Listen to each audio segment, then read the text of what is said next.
السلام عليكم إخوان الأخوات، لاباس عليكم بخير؟ كنتمنى تكونوا بألف خير يا ربي. جيتكم بفيديو جديد اللي هما دي شوسون معمرين بالكفتة. نشوفوا الفيديو جميع.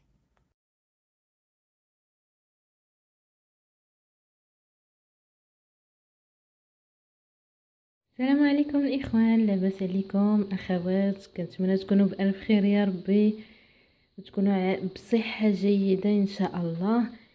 اليوم جيتكم بفيديو جديد اللي هو دي سوشون معمرين بالكفتة والفلفلة ودي زيبيس بعطريه اللي هي شويه سبيسيال.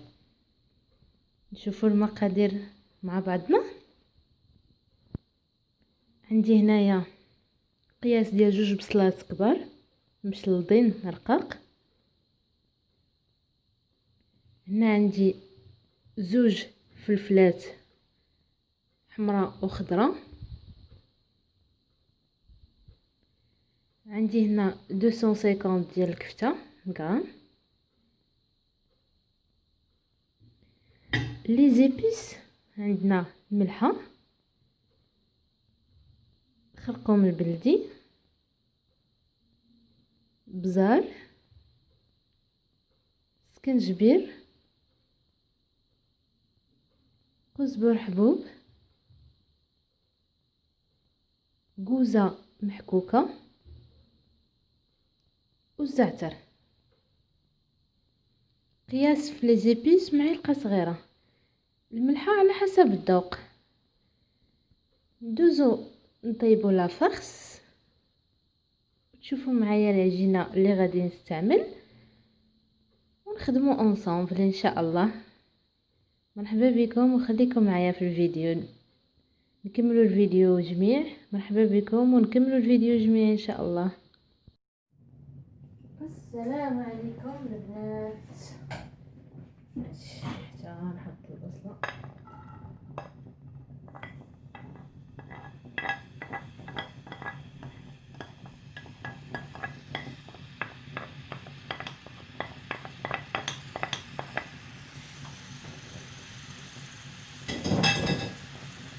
السلام عليكم البنات، ورجعت لكم باش نطيبوا الحشوه اللي شفنا في المقادير. رجعت باش طيبوها معايا. كنديروا الزويته في المقله و البصله. بعد ما كنسخنوا الزيت شويه ونسخنوا المقله، كندير الزيت والبصله كنبقاو نشحروا فيها. كنبقاو نشحروا ونديو في ديك البصيله حتى كتدبل لينا واحد شويه.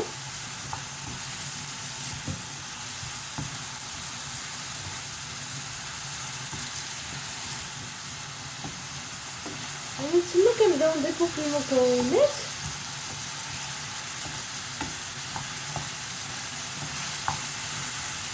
حاجه كنشحروا كيف ما كتشوفوا معايا البصله. اين فوا تتبدا يتبدل اللون ديالها كنضيفوا الفلفله وحنا غاديين كنضيفوا في المقادير اللي شفتوا معايا في البدايه. كنديروا بيان سور غير الزيت صافي. البصله هي كتبدا تطلق الماء ديالها. خلاص الا رشيتوها بواحد شويه الملحه،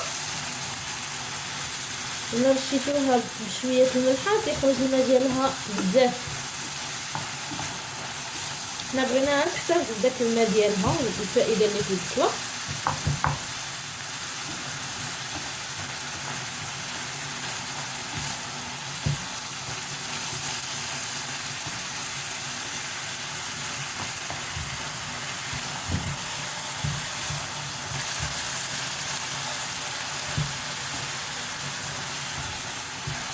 خلاص البنات هاد لي شوسون كيجيو زوينين، فهمتي؟ صغار خفاف. العجينه كتجي خفيفه رطبه. خلاص كنستعمل فيهم هذيك العجينه ديال 10 دقائق، كتجي خفيفه وسهله ورقيقه. غتشوفوها معايا ان شاء الله. كتجي خفيفه وزوينه ملي تيطيبوا تاكلهم. المذاق زويون، المذاق ديالهم داك المذاق ديال الكوزه مع الزعتر كيجي مذاق زويون.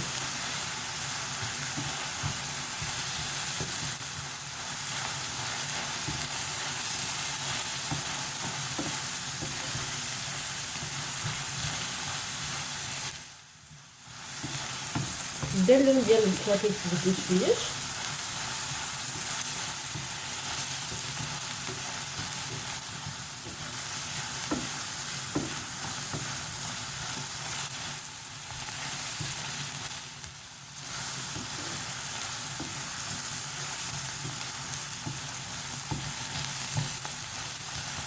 كنضيفوا الفلفله كذلك.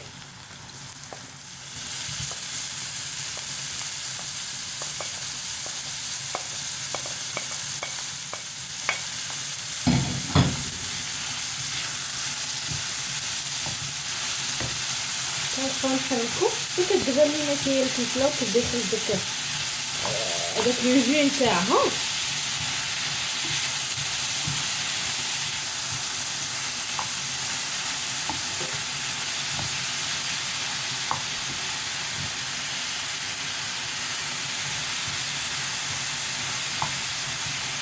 عاد من بعد كنضيفو العطريه ونضيفو الكفته ونطيبو الحشوه ديالنا.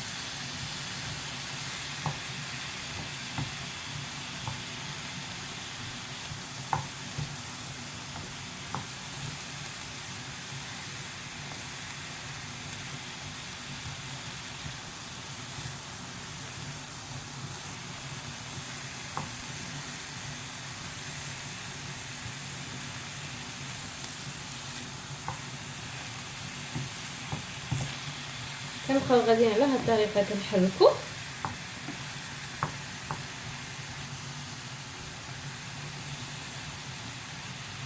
هاد الاثناء كنضيفو العطريه كاع لي زيبيس كاملين اللي شفتو معايا تقديم.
كنبقاو نحركو باش ما تحرقش لنا ديك العطريه.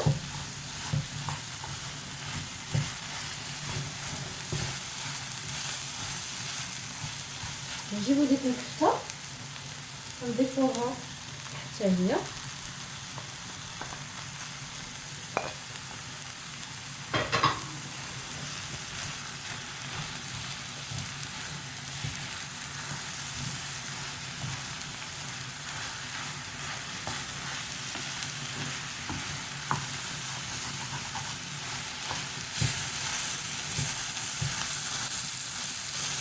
نحاولوا ندخلوا ليها المكونات باش تنسجم لينا مع داك العطريه والدجاج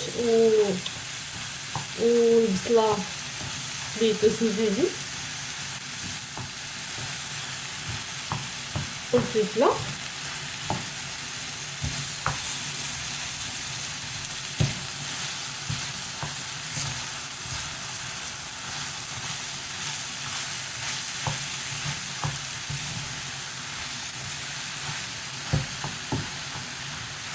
هنا تنحتاجو نرويو بشويه ديال الماء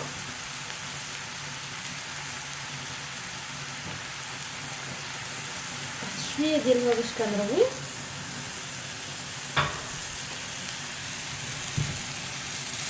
ربع كاس ما كاملش ديال الماء.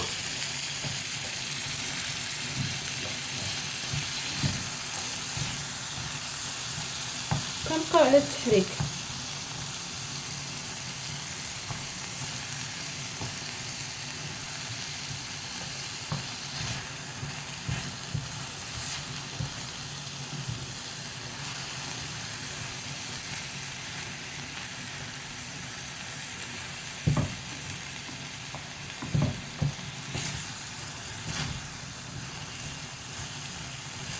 كطيب لينا بالتاكيد الحشوه، نتاكدوا بلي راها طابت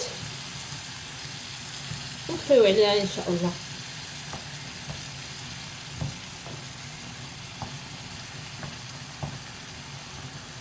حتى تنشف، تكون حشوه ناشفه.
نبقاو غاديين بالتحرك البنات.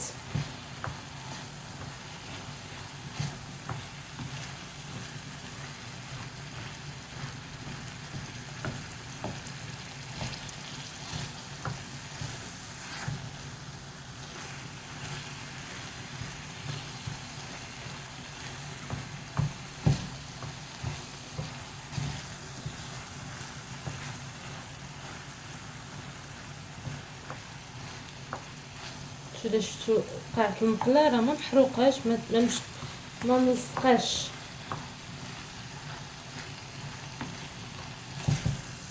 بقينا كنحركو يعني كتبقى تحرك في المده كامله اللي انت كطيب فيها الحشوه.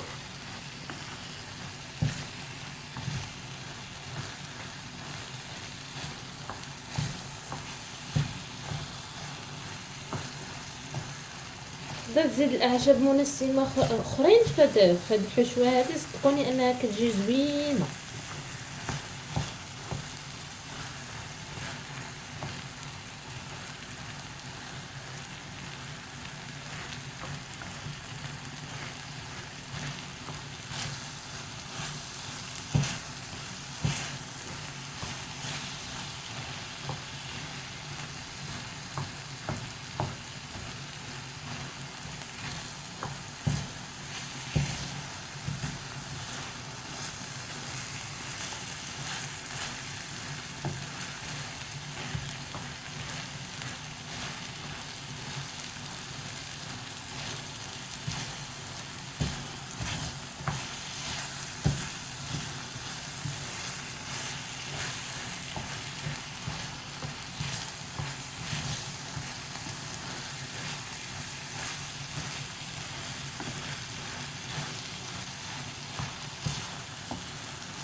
نبقاو غاديين بهاد الطريقه حتى كطيب لينا.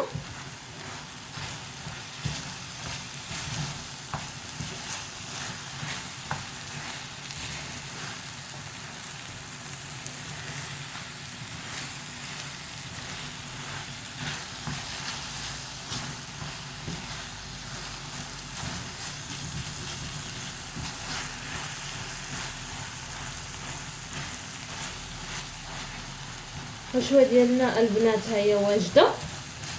نطفيو عليها،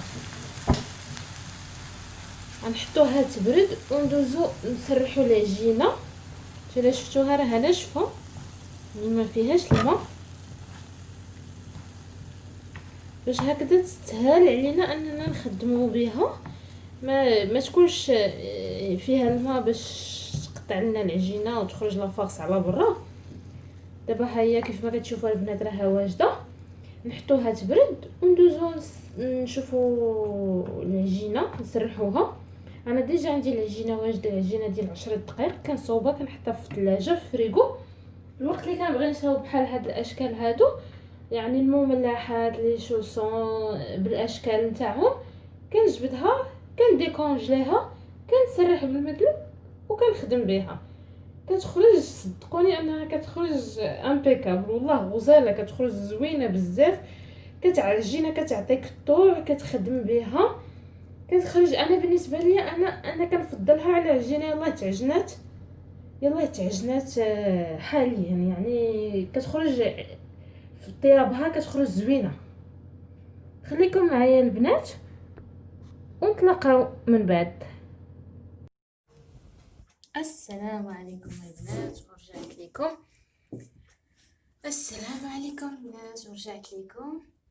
سرحنا العجينه، قطعناها دوائر رقيقه كيف ما كتشوفوا معايا، دوائر رقيقه بحال هكا. غادي نعمروها ونشوفوا الطريقه ديال السده ان شاء الله مع بعضياتنا. نبداو على خير.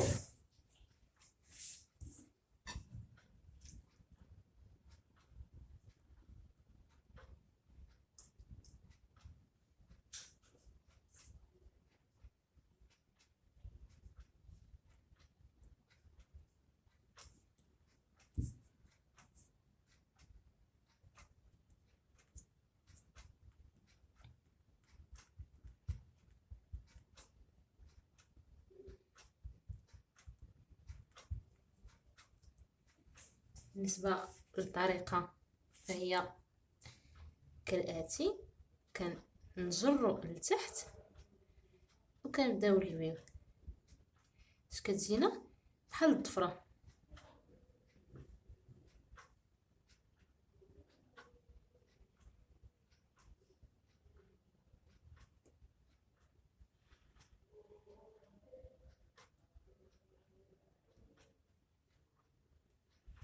كتعطينا هذا الشكل.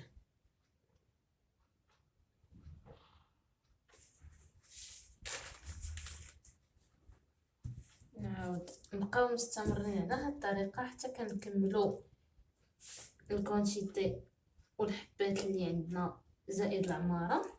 هنا العماره باقا شويه سخونه.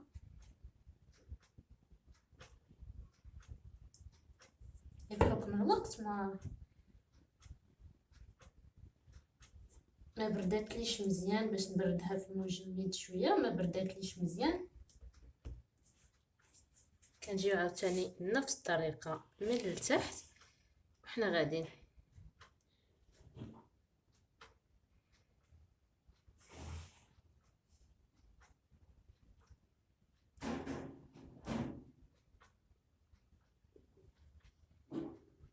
كنحاول نقادوها ملي كنحطوها.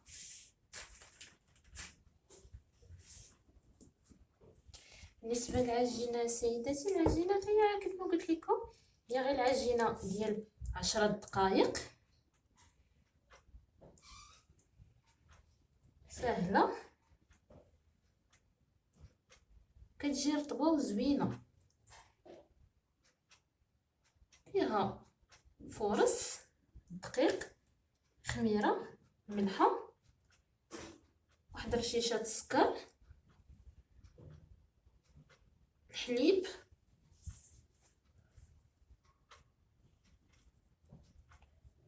و واحد الخويط ديال الزيت. كتجمع الكل وكتكون جاريه، كتكون شويه، كتكون مطلوقه، ما كتكونش قاصحه.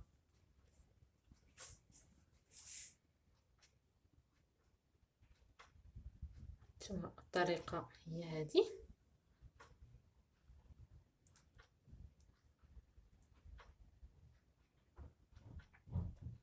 هذه هي الطريقه. شوفوا معايا في الشكل النهائي كيفاش كيجيو زويونين، حتى واحد المنظر زوين. بعد ما كدهنهم بالبيض بيان سور وكتزوقهم. انا بالنسبه ليا للتزيين اختاريت نزينهم بالبافون، دهنهم بالبيض وتزينهم بالبافون، كيعطي واحد الشكل زويون، واحد المنظر زوين. كله على حسب، كاين اللي كيزينهم بالبافون، كاين اللي يرش عليهم الزنجلان، حتى الزنجلان هو كيعطي منظر زويون. الزنجلان حتى هو كيعطي منظر زوين وشكل زوين. كنبقاو غاديين كيف ما قلت لك على هاد الطريقه.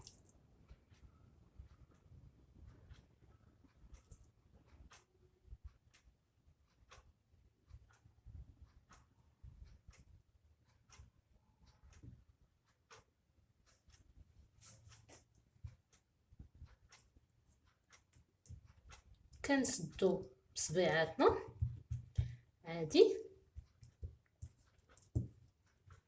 كنجيو للجنيبات نفس الطريقه. صدقوني يعني اللي تياكلهم عندي تعجبوه بزاف بزاف. تيولي يقول لي عطيني المقادير ديالهم.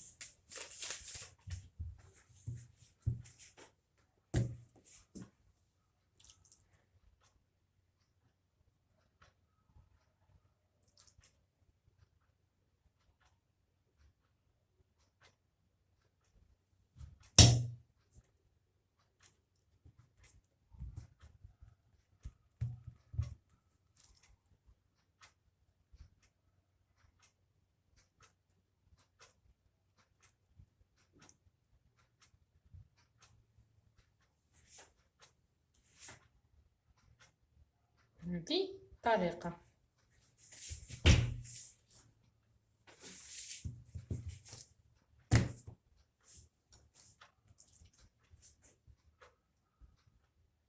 تقدري ديريهم في الكوتي صراحه تيحمروا لك الوجهيه ديالك، يعني ما تحشميش منهم وما تخافيش منهم. المنظر ديالهم كيف ما قلت لكم كيجيو هائلين في منظر وشكل.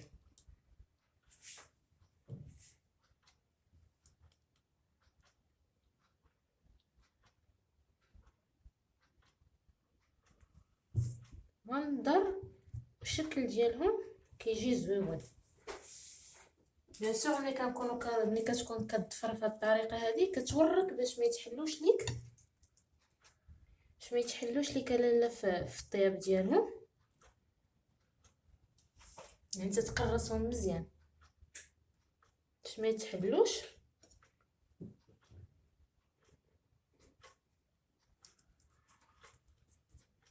حيت اللي ما كتكونش مرك عليها مزيان بحال هكا كتحل بحال تتقفلي على جوج المرات.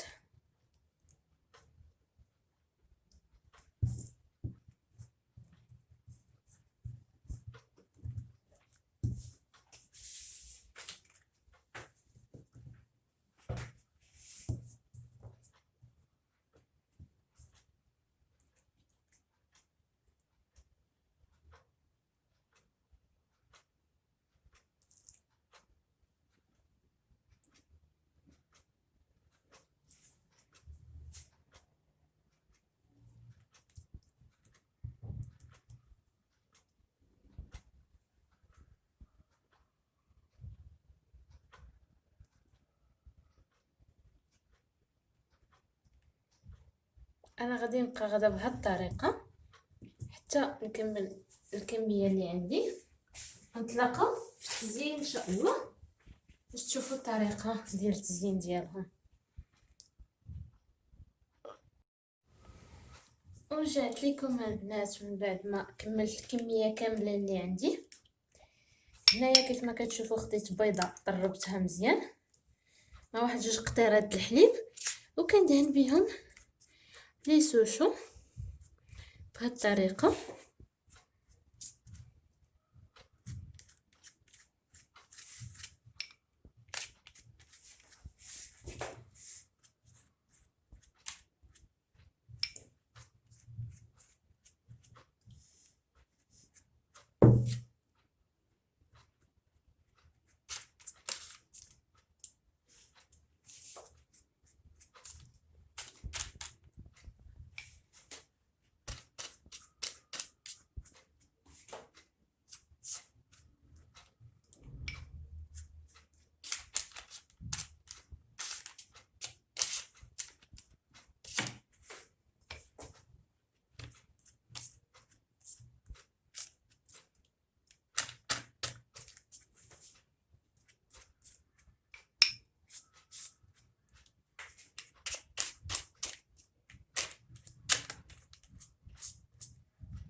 كناخدو هنايا لتزيين البنات كيف ما قلت لكم انا غادي نزين بالبافون. و واللي عنده زنجلان يقدر يستعملوه في بلاصه البافون.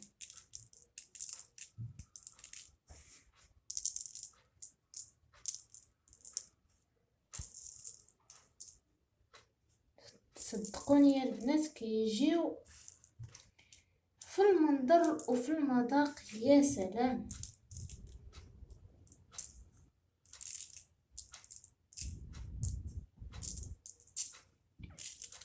انا كيف ما كنقول لكم ديما عندي فران الغاز سخنته، ندخلهم يطيبوا ان شاء الله ونتلاقاو باش نشوفوا الشكل النهائي ديالهم.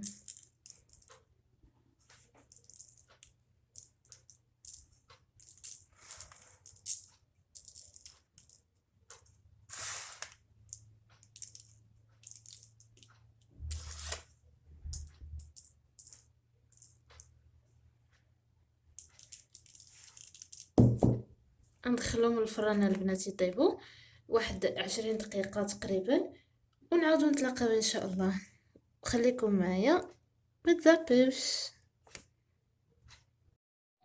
سلام البنات، ورجعت لكم بالشكل النهائي ديال لي سوشون. وهذا الشكل ديالهم بعد ما طابوا وتحمروا، شكلهم النهائي وهذا.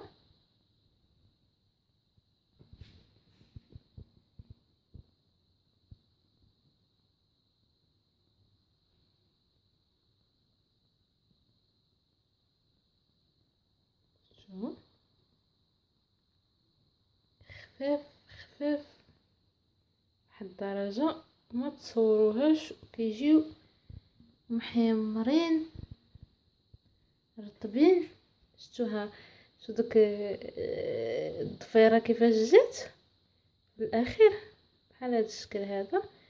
كنرجع كنقول لكم يعني اللي ما عندوش البافون يدير الزنجلان، ماشي بالضروره يعني التزيين على حسب المتوفر. دائما التزيين على حسب المتوفر. البنات كنتمنى انكم تجربوا الوصفه وتردوا عليا الخبر في لي كومونتير ان شاء الله. نشوفوا وصفات جديده عاود معايا في لاشين. كنتمنى انهم يعجبوكم وتجربوهم، وما تبخلوش عليا باللايك وبالاشتراك وبالبارطاج ديال هاد لا فيديو مع صحابكم وحبابكم، وباللايك بيان سور. كنخليكم مع هاد الصور، كنوريكم غنتوحشكم بزاف، والى الملتقى ان شاء الله في فيديو جديد ووصفه جديده في قناتي عما قريب ان شاء الله. راكم ديما معايا في اي حاجه كنصاوبها في الدار، راكم معايا فيها. ومرحبا بكم من جديد. السلام عليكم.